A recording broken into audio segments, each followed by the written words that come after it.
Halo Sobat Dunia Seribu Besar, semoga Sobat selalu diberi kesehatan, panjang umur, dan rizki yang melimpah, amin. Sebelum masuk ke alur ceritanya, jangan lupa dukung channel ini ya dengan klik subscribe, like, komen, dan share, terima kasih. Mari kita lanjutkan perjalanan, Li Qiye. Jalan kuno tertinggal dari zaman kuno, beberapa terlalu tua untuk memiliki catatan sejarah. Jalur ini memudahkan perjalanan antara tiga dunia, setidaknya sampai batas tertentu. Secara keseluruhan, perjalanan yang kuat kedua dunia lainnya ini memerlukan kekuatan yang sangat besar atau sumber daya yang berlimpah. Para ahli biasa tidak punya cara untuk memenuhi persyaratan ini. Biasanya dari Myriad ke Imperial, seseorang harus menjadi Amarantin Eternal untuk memulai. Itulah syarat paling mendasar untuk mencapai gerbang, belum termasuk bahaya yang mengancam di depan. Sedangkan untuk Imperial hingga Immortal, orang percaya bahwa itu dimulai dari alam kekal. Hanya nenek moyang yang terbebas dari perenang ini. Oleh karena itu, orang normal, sekte, dan bahkan sistem tidak berani berpikir untuk melampaui batas. Namun, jalur kuno ini membuatnya lebih mudah, memungkinkan master yang tidak berkualifikasi memiliki kesempatan. Budidaya menjadi semakin sulit pada tahap selanjutnya sehingga beberapa orang abadi tidak akan pernah bisa naik ke Imperial atau Immortal untuk memperluas wawasan mereka. Dengan demikian, jalur kuno meningkatkan peluang mereka. Dunia memiliki beberapa spekulasi tentang berbagai jalur dan zamannya. Beberapa orang mengatakan bahwa di masa lalu, tiga dewa terhubung melalui jalur kuno ini, sehingga menghasilkan banyak pergaulan. Untuk beberapa alasan yang tidak diketahui di kemudian hari, sesuatu yang menggemparkan terjadi dan jalur ini runtuh, hanya menyisakan sedikit. Jalan yang rusak dan tidak lengkap ini menjadi jauh lebih berbahaya dari sebelumnya. Li Qiye dan Kaisar berhasil mencapai pintu masuk salah satu, sisa galaksi dengan bintang-bintang yang hancur sejauh mata memandang. Semua orang tahu bahwa pertempuran hebat terjadi di sini. Meskipun kombatannya tidak diketahui, kemampuan destruktif mereka sangat jelas. Pintu masuk sebenarnya tampak seperti gunung besar yang melayang di antara bintang-bintang. Setengahnya telah dirobohkan tetapi hal ini tampaknya tidak mengurangi sedikit pun kemegahannya. Itu menyerupai bintang super yang tergantung di langit. Tangga batu yang rusak mengarah ke sebuah gua kecil yang bisa menuju ke dunia lain. Catatan lama menyatakan bahwa pada zaman kuno, sangat mudah untuk melakukan perjalanan antara tiga dunia. Dilihat dari skala langkah-langkah ini, pasti ada puluhan ribu orang yang melakukan perjalanan antara Imperial dan Immortal. Saat ini, hanya beberapa jalur yang masih dapat digunakan. Kaisar berbicara sambil berjalan di tangga. Itu tidak buruk. Li Qiye berkata, pemisahan ini sebenarnya memungkinkan terjadinya persaingan yang sehat dan penyebaran kemakmuran. Jika tidak, satu klan akan menguasai segalanya. Itu belum tentu merupakan hal yang baik untuk pembangunan. Masuk akal, Kaisar agak setuju. Dengan rute yang sempurna, sistem asli dari setiap dunia akan kesulitan berkembang. Kekaisaran raksasa ketiga tidak akan ada karena garis keturunan yang lebih kuat atau nenek moyang acak manapun akan mengambil alih dan memerintah mereka. Dalam skenario ini, ruang untuk pembangunan akan sangat tertekan. 9 rahasia atau Li tidak akan naik ke level yang sama seperti sekarang. Mungkin eksistensi tertinggi yang bertanggung jawab atas segalanya memikirkan masalah ini. Jadi, jalur ini tidak terputus karena perkembangan yang tiba-tiba, hanya bagian dari rencana. Mata Kaisar bertanya, mungkin tidak. Li Qiye terkekeh, tidak ada yang tahu apa yang terjadi di balik layar masalah ini. Selain itu, visibilitas juga dapat berfungsi sebagai mitigasi bahaya. Bahaya apa yang kamu maksud, Dao Brother? Dia bertanya, sadar bahwa apapun yang ingin diungkapkan oleh Li Qiye akan menjadi masalah besar. Saya tidak tahu, tetapi beberapa makhluk tahu. Mereka sengaja menyembunyikannya agar seluruh dunia hidup dalam ketidaktahuan, tanpa mengetahui adanya bahaya besar. Li Qiye tersenyum. Makhluk tingkat tinggi. Dia tidak jauh dari nenek menjadi nenek moyang dan memiliki pengetahuan tentang hal-hal penting. Tidak ada yang bisa memastikannya. Bagi Anda dan orang lain, ini adalah dunia yang indah. Namun dalam beberapa kehidupan, itu hanya sekedar makan. Makan. Jantung Kaisar berdetak kencang. Sangat sedikit hal di dunia ini yang dapat membuatnya takut karena levelnya saat ini. Namun, kata-kata Li Qiye berhasil mengintimidasinya. Dia tidak bodoh karena dia adalah seorang kaisar tertinggi dengan kecerdasan luar biasa. Dia langsung memberikan dugaan yang berani dan menakutkan. Kedua belas istananya tidak melindunginya dari rasa takut. Faktanya, siapapun yang mengajukan hipotesis ini akan merasa takut. Ketidaktahuan bisa menjadi kebahagiaan, begitu pula dengan hidup yang singkat. Li Qiye menatap tajam ke bawah, apa yang kamu lihat dan ketahui itu indah, tidak menyadari teror yang sebenarnya. Itu sebabnya Anda bisa hidup dalam kebahagiaan. Begitu Anda menyadari betapa suramnya hal itu dan betapa tidak berdayanya Anda, saat itulah mental datang. Dan ketika Anda mencoba memodifikasi, merendam lebih lanjut juga akan datang. Itu sebabnya orang biasa bisa sangat bahagia. Misalnya, seekor serangga tidak mengetahui langit runtuh. Mereka puas hanya dengan mengisinya.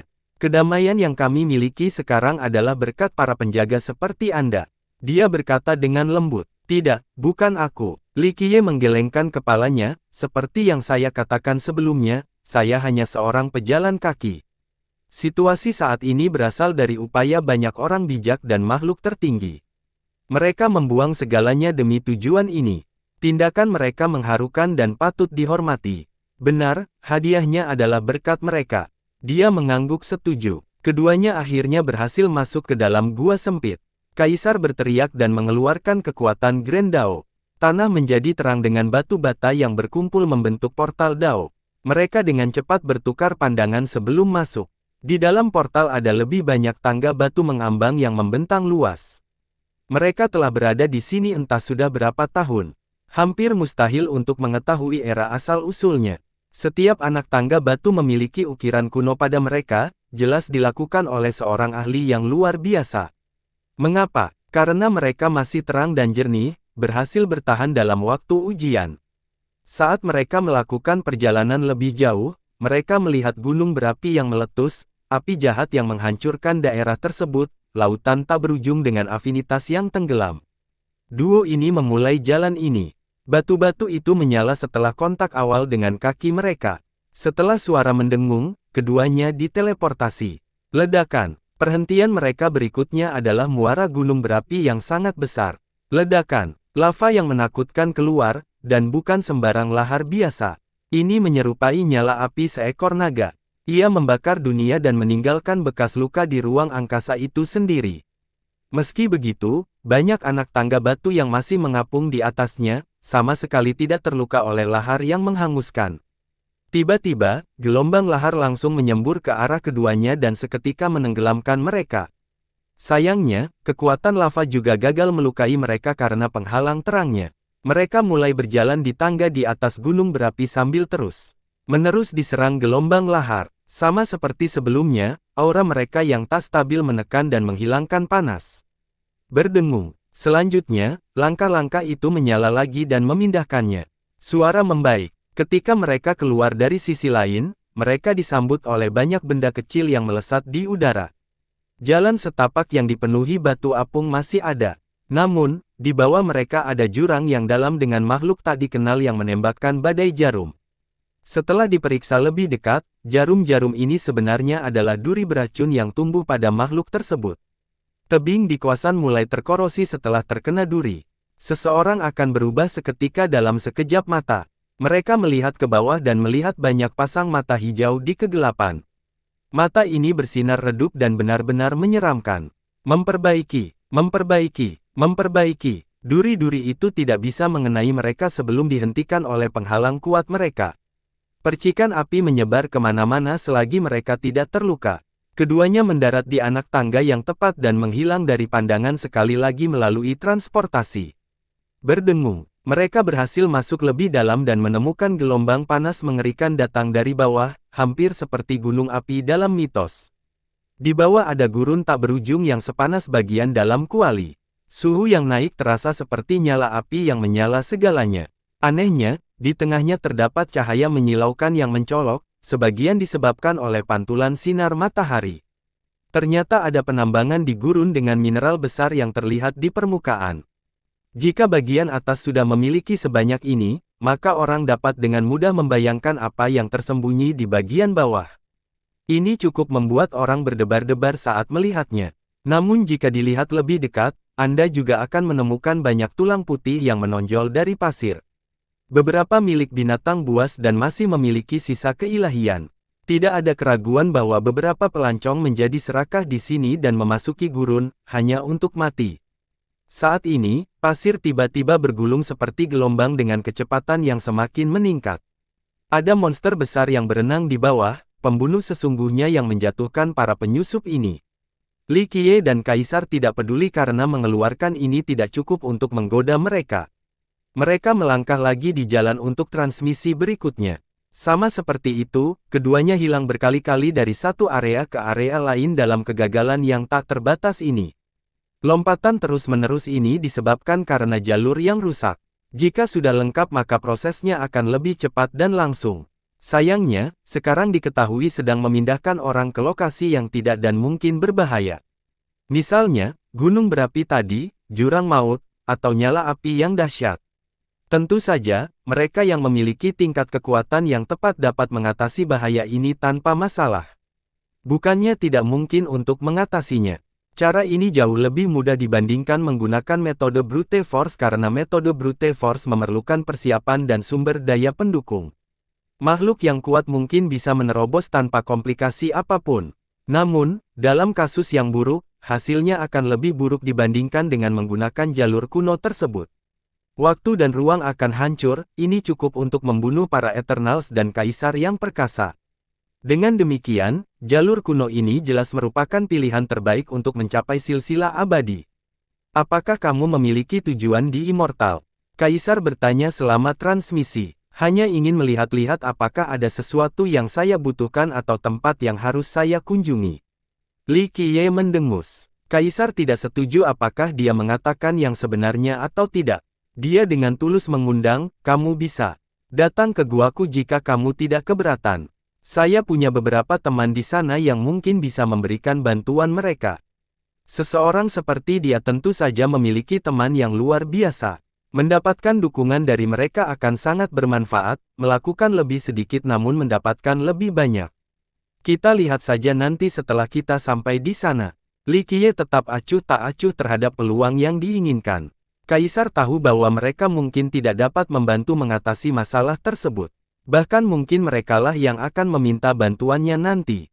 Immortal memiliki banyak sistem dan kebohongan. Dia berkata, beritahu kami jika Anda memerlukan sesuatu untuk menghindari kesalahpahaman yang tidak perlu. Li Qiye tersenyum, itu masalah orang lain. Mereka biasanya senang bahwa saya tidak mencari masalah tetapi jika mereka mendatangi saya tidak akan menunjukkan belas kasihan. Kaisar tersenyum kecut melihat gayanya yang selalu sombong dimanapun lokasinya. Dia bisa melihat potensi pertumpahan darah di sana karena dia. Sayangnya, dia mengira orang seperti dia memang tidak dapat diandalkan dan bisa membantai siapapun yang menghalangi jalannya. Tentu saja, saya mungkin akan lebih lunak terhadap teman Anda dan lingkungan mereka. Li Qiye tersenyum. Kalau begitu aku akan berterima kasih sebelumnya, Dao Brother. Dia berkata dengan ekspresi serius. Beberapa persekutuan di sana terdiri dari kaisar sehingga mereka cukup perkasa. Namun, dia tahu bahwa mereka masih akan dilenyapkan oleh Li Qiye. Berdengung, Li Qiye dan Kaisar mengulangi proses tersebut berkali-kali sebelum mereka menyala. Ruang berfluktuasi dan mirip dengan cermin berkilau yang membeku. Refleksi di dalamnya adalah dunia yang megah dan tak terbatas, terdiri dari banyak gunung dan sekte yang tak terhitung jumlahnya. Seseorang tidak akan dapat melakukan perjalanan sejauh ini dalam satu kehidupan. Meski dipisahkan oleh satu dimensi, mereka masih bisa merasakan kekuatan besar di sana, murni di luar dugaan. Dunia ini berada di atas dunia lain, menyebabkan orang memikirkan pengungkapan tertentu, tanah yang baik melahirkan pahlawan-pahlawan hebat.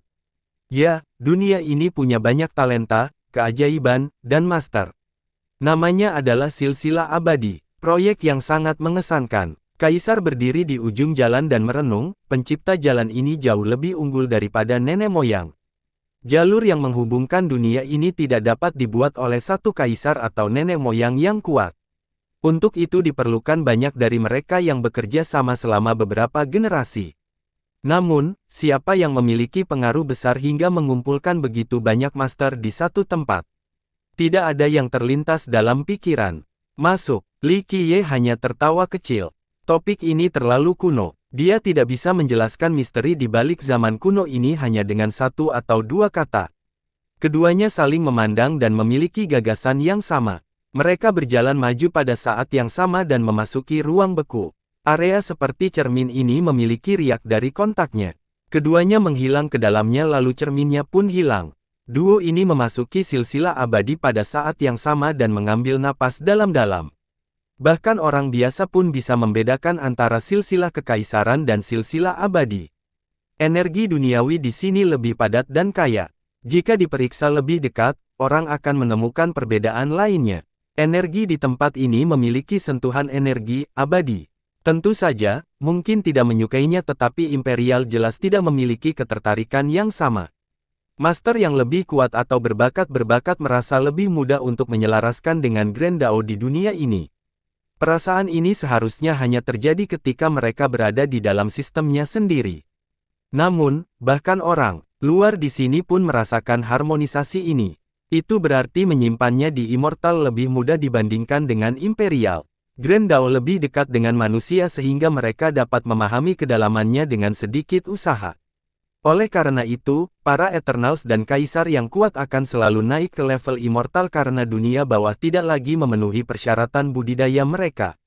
Dunia ini memungkinkan mereka untuk mengambil langkah maju berikutnya dalam dao mereka dan menerobos silsilah abadi. Kaisar berkata dengan tenang, meskipun Imperial adalah rumahnya, Immortal memang lebih cocok untuk merangsang potensi mereka.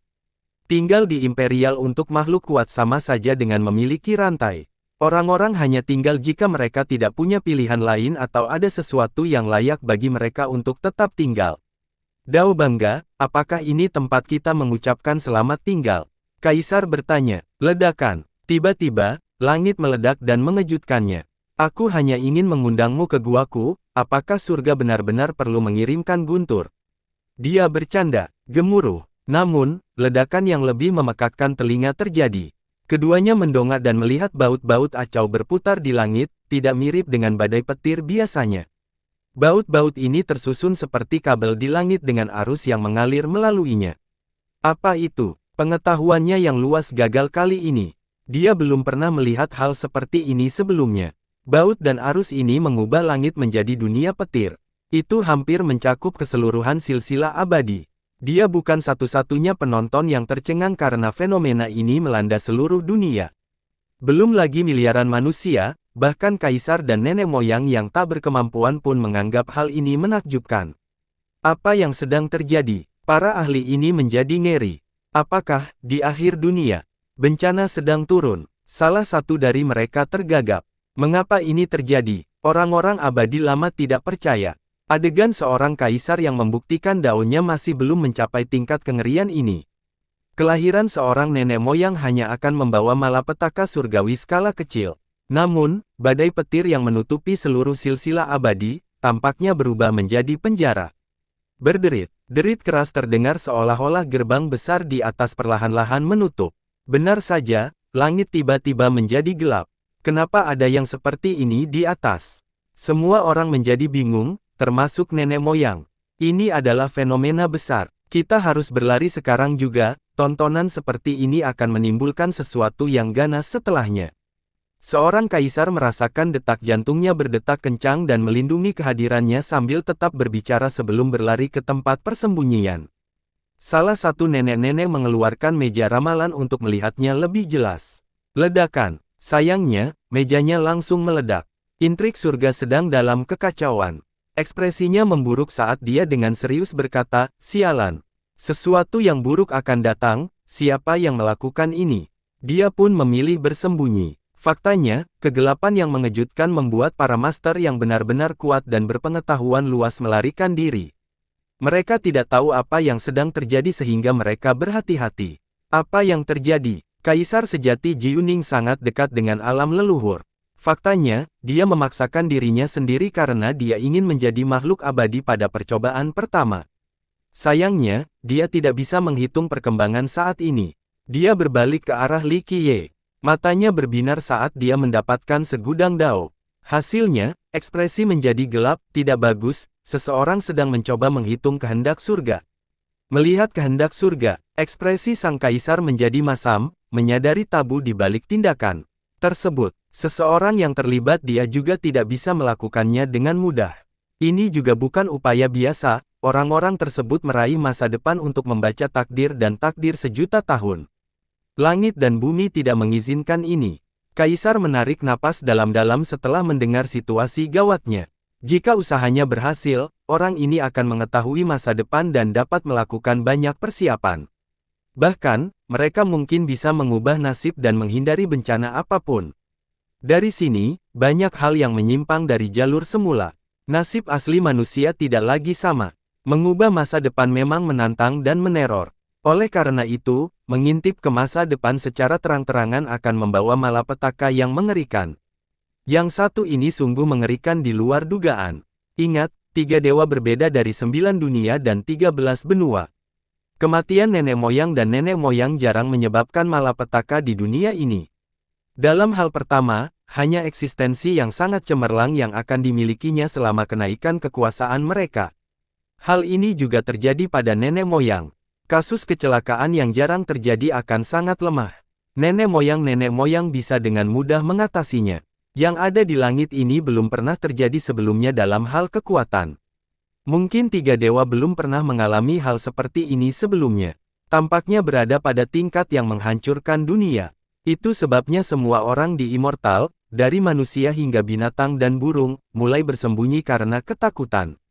Nenek moyang dan kaisar juga melakukan hal yang sama. Mereka menyelubungi diri mereka sendiri untuk menghindari malapetaka surgawi ini. Siapa yang melakukannya? Kaisar sejati Jiuning menatap badai yang berkumpul dan bertanya-tanya. Mungkin, dia tiba-tiba teringat pada nenek moyang legendaris yang terkenal karena membaca masa depan dan mengubah nasib. Banyak makhluk agung datang kepada orang ini untuk meminta bantuan. Orang itu adalah salah satu dari sedikit nenek moyang yang tersisa di Immortal. Hanya sedikit yang benar-benar melihat wujud asli orang misterius ini. Tapi kenapa, nenek moyang tahu konsekuensi dari melakukan hal itu? Dia bergidik. Nenek moyang ini tidak pernah menyalahgunakan kemampuan ramalannya dan biasanya menolak orang datang membantu. Hanya beberapa orang terpilih yang cukup beruntung mendapatkan bantuan. Sudah lama sekali sejak dia tidak mendengar dia beraksi. Faktanya, ada rumor bahwa dia pensiun dari ramalan yang sama sekali. Jika dialah yang melakukan hal ini sekarang untuk mengintip langit dan membaca masa depan, konsekuensinya tidak akan terduga. Dia sendiri mungkin mati hanya karena satu kesalahan. Apa yang membuatnya berusaha sekuat tenaga saat ini? Membaca sejauh ini ke masa depan tanpa mempedulikan konsekuensinya. Dia bertanya-tanya, nenek moyang yang tak terpecahkan seperti dia seharusnya relatif tidak peduli dengan masalah duniawi. Pasti ada alasan yang lebih dalam di balik hal ini. Perenang yang lebih baik kemungkinannya untuk tenggelam. Li Qiye berkata dengan datar, mereka yang mampu membaca langit selalu merasa gatal. Melihat masa depan terlalu menggoda, tidak ada yang bisa menolak ini tidak peduli seberapa kuat hati mereka. Jadi begitu, dia memahami pepatah ini. Mereka selalu ingin melihat masa depan, meski bukan masa depan mereka sendiri. Masa depan orang lain akan baik-baik saja. Ketika mereka tumbuh semakin kuat, mereka ingin membaca momentum menyeluruh 1 juta tahun dari sekarang. Godaan ini mengakar kuat di dalam pikiran. Suatu hari, hal yang paling tidak terduga dapat memicu keinginan ini, membuat mereka tidak dapat bertahan. Dia melanjutkan, Kaisar menarik napas dalam-dalam, menyadari godaan itu. Setelah mencapai alam nenek moyang, sebagian besar ingin melakukan perjalanan lebih jauh, oleh karena itu perlu mempelajari hal-hal yang tidak diketahui. Gemuruh, serangannya semakin kuat, ingin menghancurkan seluruh silsilah abadi. Berderit, gerbang di atas surga akhirnya tertutup dan kegelapan menang. Tentu saja, berbagai sistem menyala untuk mencapai wilayah mereka tetapi langit tetap tertutup. Sensasi di penjara meresap ke udara. Semua orang merasa tercekik. Gemuruh, arus petir semakin kuat dan tampak seperti banjir, anehnya memancarkan cahaya ke dunia yang tadinya gelap. Cahaya kembali ke bentuk semula tetapi ia mempunyai tekanan yang mengintimidasi alih-alih menenangkan penduduk di sini. Guntur dan sambaran petir semakin kuat, siap mengubah dunia ini menjadi abu. Ledakan, diluncurkan, busur petir menyapu langit berulang kali. Akhirnya, beberapa puncak dan tempat suci mulai bersinar juga, sama dengan beberapa orang. Jenis resonansi ini menjamur. Hal serupa juga terjadi pada Li Qiye dan Kaisar Sejati Jiuning. Pada awalnya, tidak ada suara retakan dan ledakan, yang ada hanya kilatan cahaya, hampir tidak terlihat. Saat petir di langit semakin kuat, cahaya di mana-mana juga menjadi lebih terang disertai bunyi kresek. Keduanya menemukan kilatan cahaya menyambar di sekitar mereka seolah-olah mereka dilahirkan dengan kedekatan ini. Kaisar bernasib lebih baik tetapi Li Qiye mengalami kesulitan. Arus pada dirinya awalnya kecil tetapi semakin tebal dari dalam. Ini adalah surga yang berskala besar. Semakin kuat makhluknya, semakin kuat kesejahteraannya jika mereka tidak bersembunyi. Li Qiye memandang dirinya sendiri dan berkata sebelum kembali fokus ke langit. Hal ini terjadi pada para kaisar dan nenek moyang yang tersebar di seluruh silsilah abadi. Mereka langsung menyelubungi diri mereka sendiri untuk menipu surga yang tinggi. Arusnya menghilang setelah melakukan hal itu. Kaisar menggunakan teknik Dao untuk menyembunyikan auranya, lalu metode yang lebih baik untuk menutupi segala sesuatu tentang dirinya. Begitu saja, dia menghilang dari pandangannya dan begitu pula arus yang mengalir padanya. Ledakan, diluncurkan. Diluncurkan, cahaya pada Li Qiye hampir menjadi arus penuh dan mulai menjadi pembohong. Kaisar memandangnya dan berkata, "Dao saudara, tidak apa-apa, aku tidak memanggil." Li Qiye dengan lembut menenangkan, "Saya ingin melihat apa yang orang ini lihat. Ditambah lagi, tidak ada gunanya meskipun aku mencoba untuk menutupinya."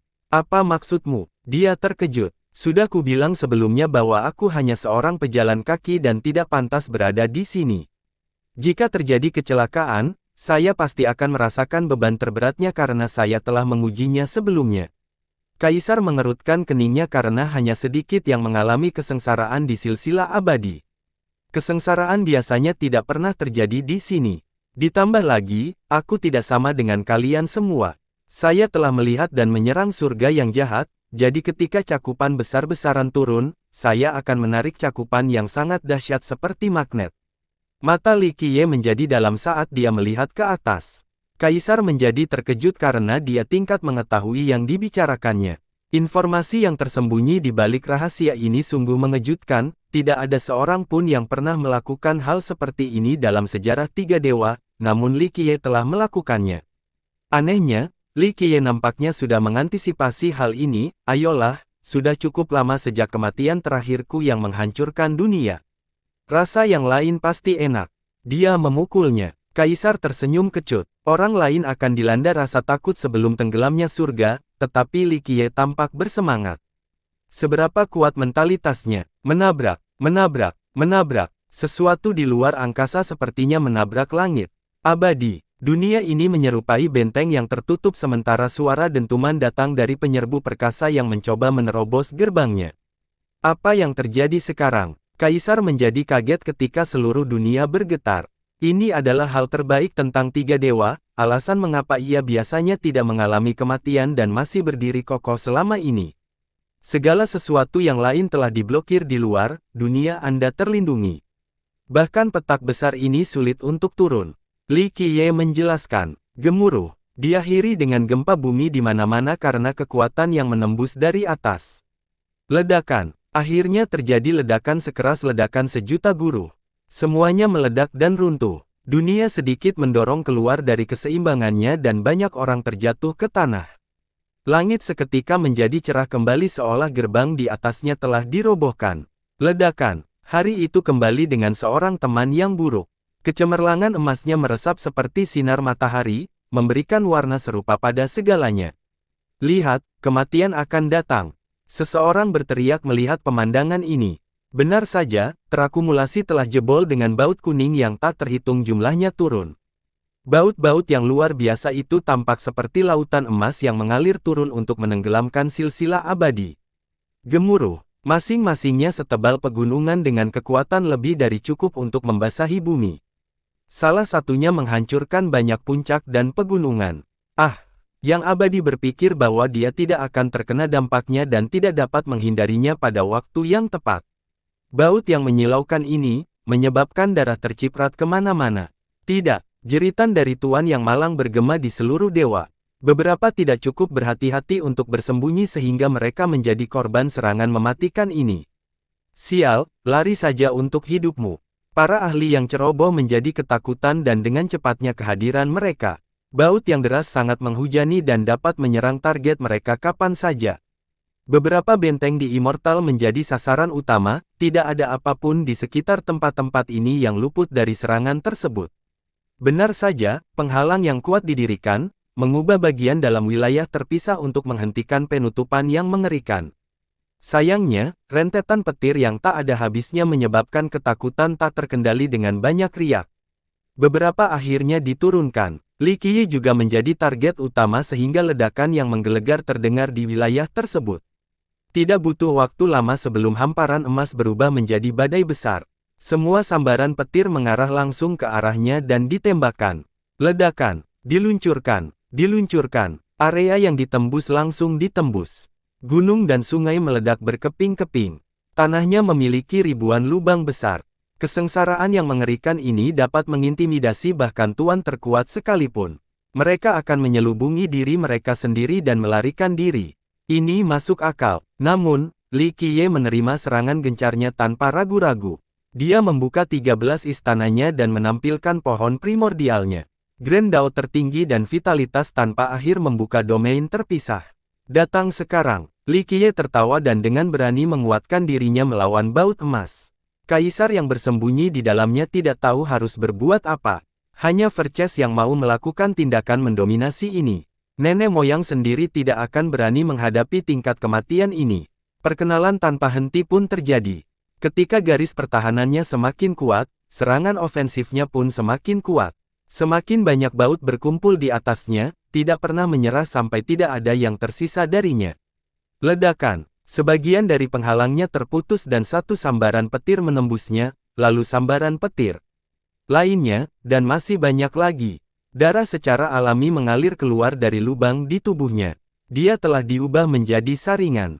Seseorang dapat melihat sisi lain melalui lubang-lubang berdarah yang menganga ini, potongan darah dan dagingnya jatuh ke tanah. Bahkan seseorang yang bertengkar Li Qiye telah hancur berkeping-keping. Gemuruh. Baut-baut itu menghantam Li Qiye dengan keras, mengakibatkan ledakan yang memekakkan telinga. Setiap ledakan membuat darah berceceran dan menciptakan lubang mengerikan pada daging dan tulang. Kaisar menarik napas dalam-dalam sambil mengamati pemandangan brutal ini, tidak banyak orang yang mampu menahan bencana mengerikan ini. Namun, Li Qiye masih hidup dan bukannya menjadi abu seperti yang lainnya. Tentu saja, dia tidak setuju dengan pilihannya untuk menghadapinya secara langsung menggunakan tubuhnya. Hanya Verces yang akan melakukan hal gila seperti itu. Dia juga berpikir bahwa dialah satu-satunya yang bisa bertahan selama ini di tiga dewa. Adegan berikutnya sangat mengejutkannya. Terjadinya keras seperti sebelumnya dan arus bercahaya muncul pada dirinya. Dia berpikir bahwa ini adalah sisa kekuatan pemadaman dan arus yang bersinar beresonansi dengan sambaran petir. Tunggu sebentar. Dia menyadari ada sesuatu yang salah dan cahaya ini berbeda dari cahaya yang disebabkan oleh kematian di awal. Saat kekuatan baut emas meningkat, arus terang pada Li Qiye juga menjadi lebih kuat dengan konsentrasi yang lebih tinggi. Dia akhirnya menyadari bahwa arus tebal ini sebenarnya berasal dari Li Qiye, bukan jaminan surga.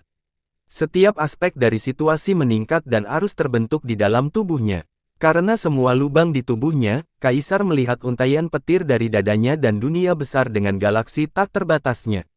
Anehnya, galaksi ini tidak menampilkan bintang-bintang, melainkan kumpulan pencahayaan yang besar. Kolam ini tumbuh sebesar lautan dalam waktu singkat dengan sambaran petir yang tak terhitung banyaknya di dalamnya. Apalagi bautnya sudah mulai mencair. Mereka datang dalam berbagai bentuk, ungu, emas, hitam. Orang dapat menemukan semua jenis sambaran petir di sini. Itu tidak biasa. Setidaknya mereka berada pada tingkat kesejahteraan surgawi, mampu menghancurkan dunia. Kaisar menjadi kaget setelah melihat isi payudara. Mengapa? Karena sambaran petir di sana tidak teratur, semua datang dari berbagai jenis kematian. Ini benar-benar tak terduga bahkan untuk seseorang setingkat dia.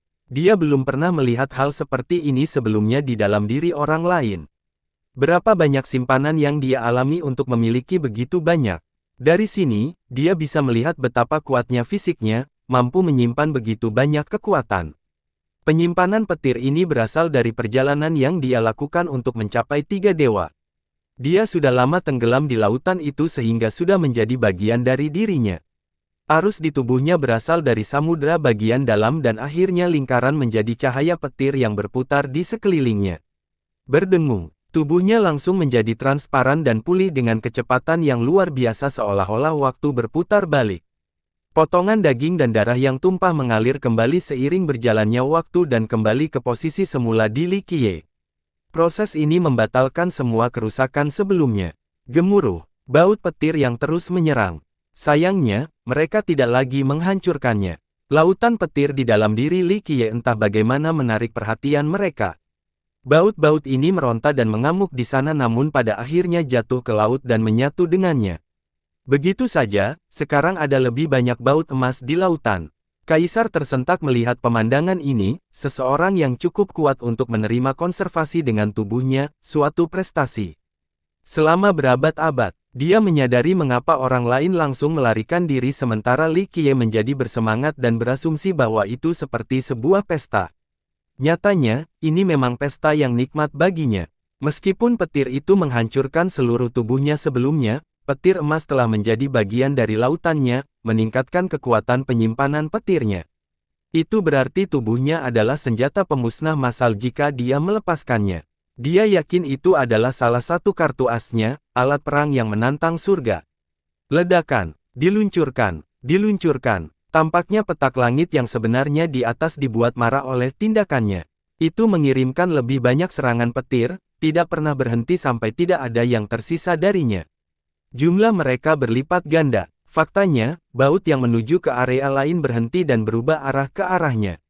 Sayangnya, banjir petir emas tidak sedikit pun mempengaruhi dirinya. Mereka jatuh ke lautannya dan hanya berfungsi untuk meningkatkan kekuatan. Kaisar bisa mendengar seruan keras kematian sekarang. Ia mempertahankan tekadnya yang kuat untuk menjatuhkannya. Kesengsaraan surgawi meningkatkan upayanya beberapa kali. Pada awalnya, kekuatan serangannya tampak seperti badai. Saat ini, kondisinya berada pada tingkat tsunami besar. Ia mengirimkan samudera emas demi samudera petir ke sekitarnya, ingin menenggelamkannya sepenuhnya. Karena dia menjadi sasaran utama, baut yang menyerang area lain melemah. Akibatnya tekanan pada wilayah lain yang diserang menjadi berkurang.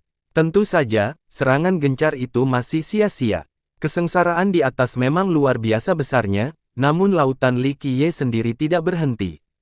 Kuantitas dan kualitas baut penyerang tidak menjadi masalah. Lautannya masih menampung mereka semua. Kesengsaraan yang mengamuk dan upaya yang semakin meningkat benar-benar menguntungkan Li Qiye seperti prasmanan yang tiada habisnya. Ledakan, kaisar yang terselubung di perdamaian tiba-tiba terkena salah satu baut emas.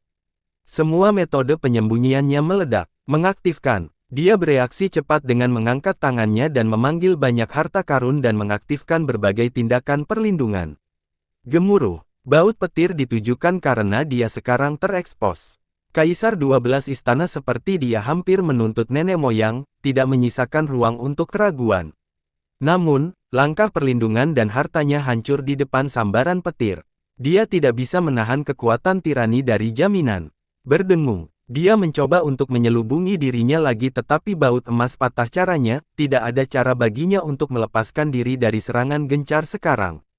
Dia mengaktifkan kembali hartanya untuk upaya pertahanan lainnya tetapi tidak bisa menghentikan serangannya. Satu baut menghantamnya dan meninggalkan lubang menganga. Meninggalkan, ini adalah wilayah petir sekarang, penyimpanan akan menghancurkan segala sesuatu di dekatku, pergilah sejauh mungkin. Li Qiye berteriak pada kaisar. Dia juga menyadari bahwa dia berada di dekat target kemiskinan terbesar. Semakin dekat dia, semakin besar kemungkinan dia akan terlibat dalam kekacauan ini. Hati-hati, saudara Dao, kita akan bertemu lagi. Dia tidak bisa tinggal dan berisiko diserang lagi. Berdengung, dia dengan tegas membuka portal Dao, mengetahui bahwa Li Qiye akan baik-baik saja melawan serangan afinitas petir apapun kekuatan. Ledakan. Kesengsaraan nampaknya merasakan upaya untuk melarikan diri dan mengirimkan lebih banyak serangan langsung ke mobil. Kemarilah, Li Qiye meraung. Lautan petirnya menjadi pusaran dan mulai menghisap bautnya. Bam! Kaisar menghilang ke dalam portal pada detik terakhir sebelum beberapa baut yang menghancurkan portal tersebut. Gemuruh, kegagalan membunuh, membuat marah kematian. Semua fokus kembali pada Li Qiye tetapi tidak berhasil. Ledakan, Li Qiye dengan mudah menghadapi serangan itu karena petir tidak bisa membunuhnya. Tepat pada saat ini, jantung daunnya tiba-tiba bergetar dan dia merasakan fluktuasi ini. Ini bukan berasal dari kematian atau baut emas, melainkan hukum kegelapan yang tersegel di dalam hati daunnya. Itu diperoleh setelah membunuh kekejian gelap di Stone Harmony. Itu tetap tidak aktif selama ini sampai sekarang. Akhirnya, waktunya memancing. Li Qiye tersenyum dengan matanya yang berubah dingin. Dia melompat maju dan berpindah melalui banyak domain dalam satu gerakan. Gemuruh. Kecepatannya tidak nyata tetapi retensi terus berlanjut. Di belakangnya masih ada sambaran petir. Ini adalah pemandangan yang luar biasa. Bautnya menyerupai galaksi emas yang tiba di alam. Para penonton tidak dapat melihat Li Qiye karena mereka terpesona oleh pancaran sinar keemasan. Mengapa tragedi ini terjadi? Banyak orang yang terheran-heran karena mereka belum pernah melihat pemandangan menakjubkan seperti ini sebelumnya. Hanya para Eternals dan Kaisar pada level tertentu yang bisa melihat Li Qiye melesat melintasi angkasa. Sayangnya, tidak ada yang bisa mendekat. Pertama, kecepatannya terlalu tinggi. Kedua, kenapa repot-repot mendekati bidang petir yang ganas itu? Itu sebabnya mereka tidak bisa melihat dengan baik penampilan Li Qiye. Siapakah yang dikejar oleh malapetaka yang begitu besar? Seorang kaisar memperhatikannya. Para master di sini mengingat kembali pemandangan yang mendominasi ini. Yang berikutnya akan lebih mengejutkan mereka. Datang sekarang. Li Qiye mencapai daerah terpencil, jauh di celah langit. Lautan petirnya memancarkan sinar afinitas petir yang tak terbatas dan menjangkau seluruh wilayah. Ledakan, diluncurkan. Rangkaian ledakan kali ini datang darinya, bukan malapetaka. Dia membalas dengan petir tsunami yang menyilaukan dari area dadanya. Apa itu? Para kaisar dan nenek moyang terkuat tidak bisa membuka mata mereka terhadap cahaya yang menyilaukan ini. Mereka tidak berani menatap lurus ke arah gerakan tersebut, apalagi melihat Li Qiye dengan jelas. Pusaran petir terbentuk dari lautannya, sungguh menakjubkan. Ledakan, silsilah abadi hampir meledak. Semua petir yang menyerang berbagai tempat di dunia ini menuju ke Li Qiye. Dia sendiri yang menarik segalanya. Kesengsaraan yang melayang di langit kemudian mengirimkan sisa persenjataannya setelah ledakan keras. Ledakan. Sebuah pancaran cahaya menyinari berbagai alam saat banyak petir emas ditembakkan ke arah dada Li Qiye. Dunia meredup, entah itu matahari dan bulan atau benda langit di atas. Hanya sedikit warna emas yang tersisa di dunia setelah ledakan apokaliptik, yang sepenuhnya menyelimuti Li Qiye. Ledakan, tsunami yang keluar dari dada Li Qiye tampak seperti jutaan naga yang mengaum. Mereka tercebur langsung ke langit. Akibatnya, banyak bintang terkubur, musnah seluruhnya oleh gelombang petir. Dua sumber petir yang berbeda membuat semua orang memejamkan mata karena kilatan cahaya dari semuanya. Kaisar dan nenek moyang telah lama melarikan diri sambil melindungi diri mereka sendiri.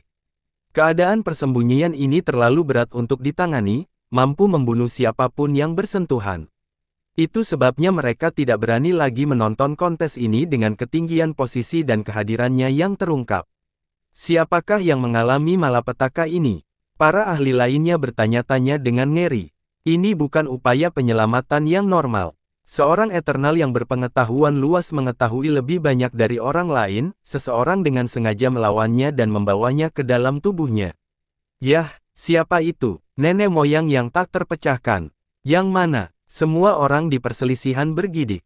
Seseorang bahkan tidak akan mempunyai kesempatan untuk melawan setelah dipukul, apalagi dengan tujuan memancingnya. Yang abadi menjadi sangat penasaran dan membuka pemandangan surgawinya untuk melihat pusat pancaran cahaya. Ledakan, matanya meledak terlebih dahulu, lalu seluruh tubuhnya. Sang abadi yang perkasa ini masih belum bisa menahan pancaran cahaya keemasan yang datang dari lautan petir Li Qiye. Bahkan nenek moyang pun akan mengalami kesulitan. Kekuatan surga, setiap keberadaan terpaksa jatuh ke tanah, bahkan tidak lagi memiliki kekuatan untuk mengangkat kepala. Gemuruh, ombak yang datang dari Li Qiye menyapu langit berkali-kali, tidak ada satupun bintang atau bekas luka spasial yang tertinggal sekarang, hanya setitik debu. Semua orang di tiga dewa merasakan kehadiran yang menakutkan ini. Sejak awal, mereka jarang melihat malapetaka terjadi di dunia mereka.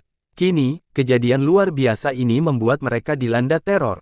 Serangan Tribulation terhadap Li Qiye semakin meningkat kekuatannya, sehingga menyebabkan tiga dunia berguncang. Semua baut yang tersedia ditujukan padanya sekarang, menunjukkan kemarahan surga yang tinggi.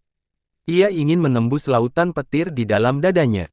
Sayangnya, hal tersebut hanya dapat menciptakan tsunami besar yang terlihat sebelumnya yang menghancurkan bagian atas bumi.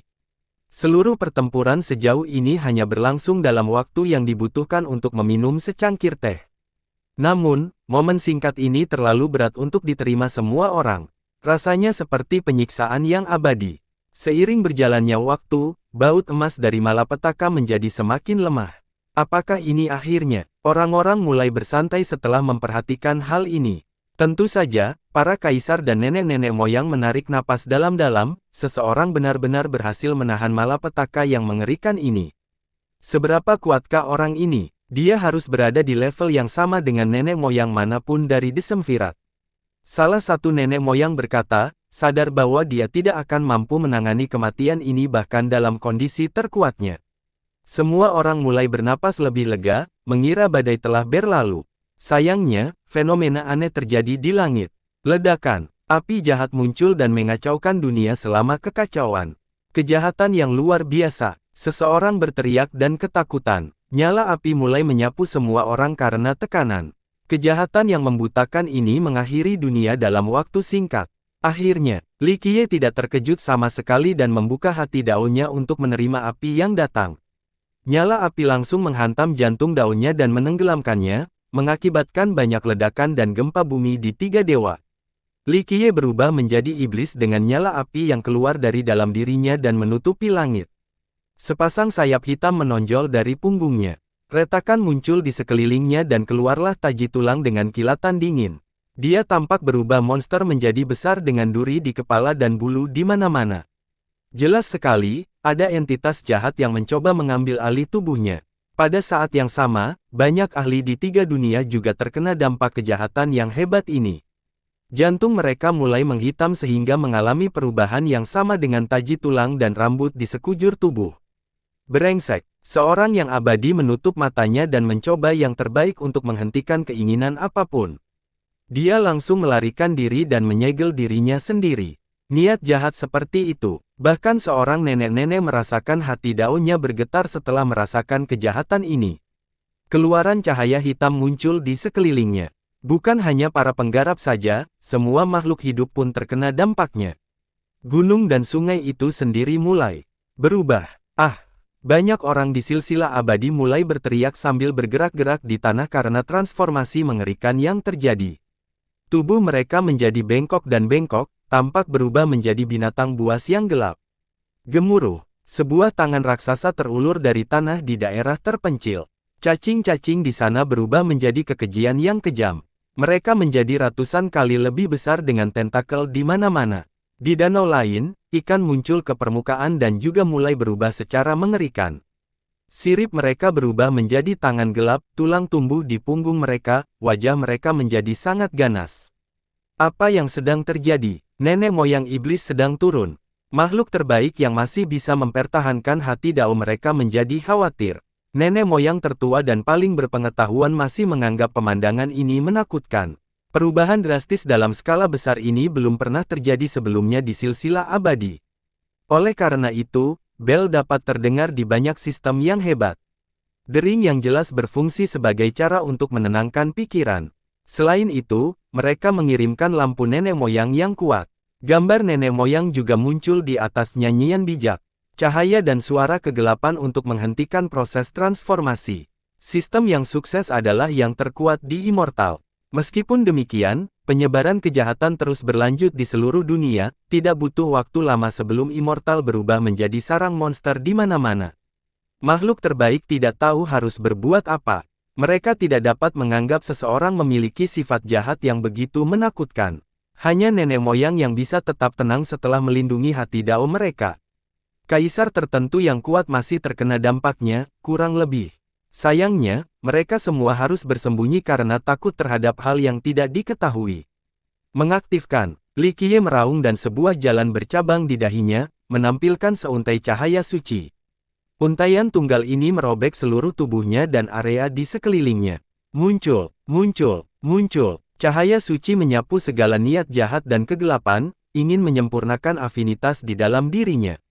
Itu sebenarnya terpancar dari hati daunnya dan menciptakan retakan pada dirinya. Berdengung, sebuah dengungan terdengar. Suaranya tidak terlalu keras tetapi semua orang di silsilah abadi mendengarnya dengan jelas. Cahaya suci turun dari langit dan meresap ke segala sesuatu seperti merkuri, mencapai semua kedalaman dan celah.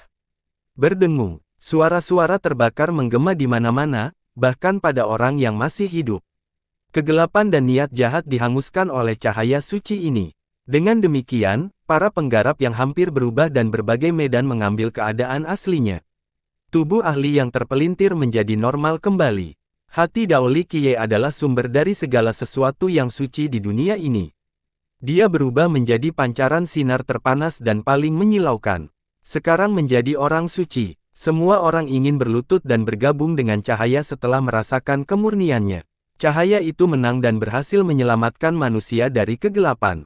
Bahkan iblis pun akan merasakan kekuatan ini di dalam hati mereka dan menyerah. Seorang suci dari zaman dulu. Salah satu nenek moyang bertanya-tanya. Dia pertama kali memikirkan nenek moyang kuno yang mampu memancarkan cahaya suci ini. Namun, makhluk ini sudah lama hilang di sungai waktu. Jadi, itu harus dilakukan orang yang berbeda.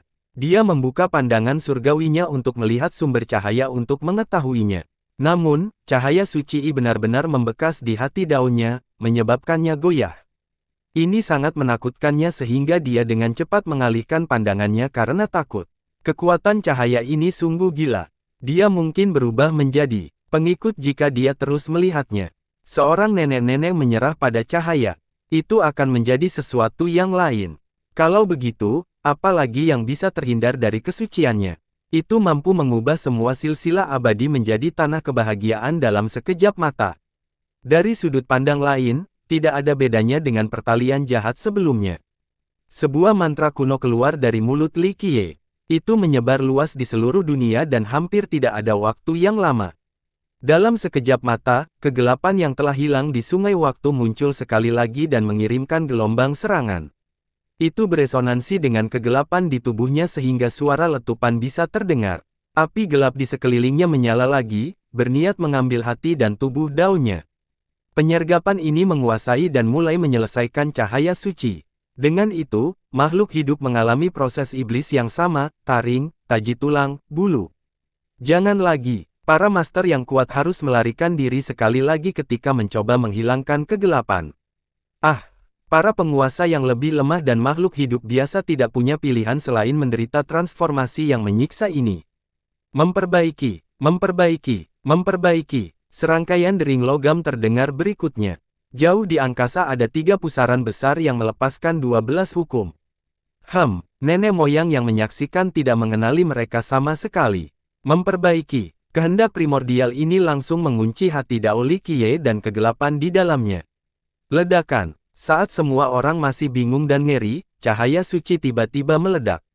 Cahayanya sudah eksplosif dan kuat sebelumnya, tetapi sekarang, intensitasnya meningkat ke tingkat yang baru. Ini semua adalah cahaya suci dalam sejarah yang meledak pada saat yang bersamaan. Itu mirip dengan banjir besar yang melanda silsilah abadi. Jurang terdalam dan sudut kegelapan yang paling terpencil masih langsung menyala. Ledakan. Tidak ada yang berhasil lolos dari cahaya suci yang luar biasa setelah peningkatan kekuatan sebelumnya. Berdengung. Niat jahat yang muncul kembali dihancurkan tanpa gagal. Nenek moyang tua itu sendiri menarik napas dalam-dalam. Iblis terkuat dan penguasa kegelapan masih akan dibasuh dan dijadikan debu di hadapan afinitas suci ini. Kaisar dan nenek moyang tidak berusaha menghindari cahaya dan membiarkan melakukan kesalahan. Oleh karena itu, partikel terang menembusnya dan membunuh niat jahat dan kegelapan yang ada. Ledakan. Sebuah ledakan besar membutakan pandangan semua orang, tidak ada yang tahu apa yang sedang terjadi. Begitu mereka bisa melihat kembali, dunia telah kembali ke tampilan aslinya seolah-olah tidak terjadi apa-apa. Semua orang langsung melihat ke arah sumber cahaya, area yang paling terkena dampak kematian. Sayangnya, tidak ada apapun di sana. Mereka mulai melihat ke empat arah dan satu sama lain. Tanda-tanda mereka berubah menjadi jahat sudah tidak ada lagi. Segalanya tampak seperti mimpi buruk sebelumnya, bukan bagian dari kenyataan. Namun, mimpi buruk tidak akan terasa nyata. Ditambah lagi, tidak semua orang bisa berbagi hal yang sama. Penonton menjadi bingung, tidak bisa memahami situasi dengan baik. Hanya para Eternals, Kaisar, dan nenek moyang kuno yang sangat kuat yang punya ide. Beberapa dari mereka mulai terbang ke atas tempat Li Qiye berdiri sebelumnya. Nenek moyang berhati-hati dan memanggil artefak dan teknik perlindungan yang kuat. Setelah memastikan aman, mereka akhirnya melompat ke tengah. Namun, tidak satu pun dari mereka menemukan satu pun jejak kejadian sebelumnya. Terlambat satu langkah, salah satu nenek moyang menjadi kecewa. Dia sangat cepat namun dia masih belum bisa bertemu dengan orang yang mampu menahan kematian dan menghancurkan kegelapan. Siapa itu? Pertanyaan ini muncul di benakku. Nenek moyang ini memutuskan untuk menggunakan ramalan tetapi tidak ada hasil. Segala sesuatu yang berhubungan dengan acara ini telah ditutup. Dia tidak cukup kuat untuk memecahkan terpencil ini untuk membaca pergerakan surga. Sesuatu yang besar akan segera terjadi. Yang lain berkata dengan menyesal sebelum pergi. Beberapa tokoh lain muncul setelah dia pergi. Mereka juga ingin mencari penjelasan. Sayangnya, mereka menemukan jawaban yang sama seperti nenek moyang sebelumnya. Nah, nenek moyang yang mana? Kelompok itu bertanya-tanya. Mereka tahu bahwa sedikit nenek moyang yang tinggal di silsilah abadi saat ini. Tak seorang pun di antara mereka yang licik ini. Mungkin salah satu dari 10. Gumam seorang kaisar yang kuat. Mustahil, dengan kekuatan ini. Mungkin bahkan lebih kuat dari Gao Yang, tentu saja berada di antara 3 besar atau bahkan posisi nomor 1 dari Desemvirat. Seorang master yang berbeda menarik napas dalam-dalam. Sementara itu, mata yang dingin di area paling berbahaya di tempat penebusan telah mengawasi semuanya. Mata ini menyaksikan kejadian tersebut dengan jelas sambil bertindak seperti penonton yang baik dan tidak ikut campur. Akhirnya bergerak sedikit setelah final. Orang luar, dari mana? Seorang penguasa sejati telah muncul setelah 3 makhluk abadi. Sebuah suara yang dalam terdengar di area ini. Berkah atau bencana, hal terakhir ini tidak bisa dihindari. Keberadaan tertentu dalam kegelapan masih bisa berkomunikasi melalui bidang spasial. Ini akhirnya datang. Dunia ini sudah terlalu lama tersembunyi, aku tidak bisa meminta lebih banyak lagi. Satu lagi suara emosional menjawab. Ketenangan kembali setelah ledakan cahaya suci. Peristiwa itu tampak seperti mimpi buruk tanpa dampak jangka panjang yang nyata. Orang tidak tahu apakah itu hal yang baik atau buruk. Namun demikian, hal ini memicu diskusi di seluruh dunia, terutama karena alasan gosip. Pada akhirnya, banyak yang percaya bahwa Raja Iblis telah turun tetapi langsung dirawat oleh nenek moyang yang tak terkalahkan yang identitasnya masih belum diketahui. Latar belakang Raja Iblis juga tidak diketahui.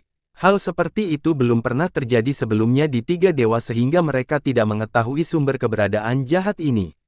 Sementara itu, para master sejati terus mencari jawabannya, ingin melihat nenek moyang yang menyelamatkan mereka semua. Mereka menjelajahi daratan dan mencoba menghitung jawabannya tetapi tidak berhasil. Namun, paviliun penghitung surga tiba-tiba mengirimkan pesan, perubahan surga menandakan adanya monster. Semua orang menjadi bersemangat dan mengukir kalimat itu dalam hati. Mereka dengan hati-hati memikirkan makna di baliknya dan menghasilkan interpretasi yang berbeda. Namun, ungkapan ini ditambah apa yang baru saja terjadi membuat mereka merinding. Apakah sesuatu yang buruk benar-benar akan terjadi? Kegelapan dan iblis mengerikan akan datang. Seseorang yang datang, mungkin itu mengacu pada proses demonisasi skala besar sebelumnya, maka dari itu muncullah kata monster. Beberapa ahli mempercayai hal ini. Siapa yang menyampaikan pesan ini dari paviliun? Seorang abadi yang kuat bertanya-tanya. Nenek-nenek moyang Jade Zenith. Sekelompok Eternals cukup banyak bertanya dan mendapat jawaban yang mengejutkan. Nenek perhitungan menghitung kehendak surga. Bahkan nenek moyang lainnya pun menarik napas dalam-dalam setelah mendengar ini. Selama jutaan tahun sekarang, semua orang tahu bahwa nenek moyang Jade Zenith tidak ada bandingannya dalam ramalan. Kata-katanya terbuat dari emas, mampu meramal nasib seseorang bahkan amanat surga. Sesuatu yang besar pasti akan segera terjadi sejak dia menyampaikan pesan seperti ini. Lalu apa yang akan terjadi di masa depan? Apa amanat surga? Beberapa nenek moyang mulai mengunjungi paviliun untuk melihat Jade Zenith. Sayangnya, dia tidak akan memberikan penonton kepada karakter kuat manapun, hanya menyisakan pesan sebelumnya. Sepertinya nenek moyang Jade Zenith tidak ingin melihat lebih jauh. Nenek moyang menghela nafas dan pergi. Mencoba meramal amanat langit sangatlah berbahaya karena merupakan tindakan pemberontakan, tidak seperti makhluk perkasa seperti dirinya. Ungkapan tunggalnya menyebar ke seluruh silsilah abadi seperti badai. Setiap sistem menjadi berhati-hati, takut akan setan yang muncul entah dari mana. Beberapa bahkan merencanakan kemungkinan terburuk dan menyiapkan rencana pelarian untuk masa depan. Bersambung.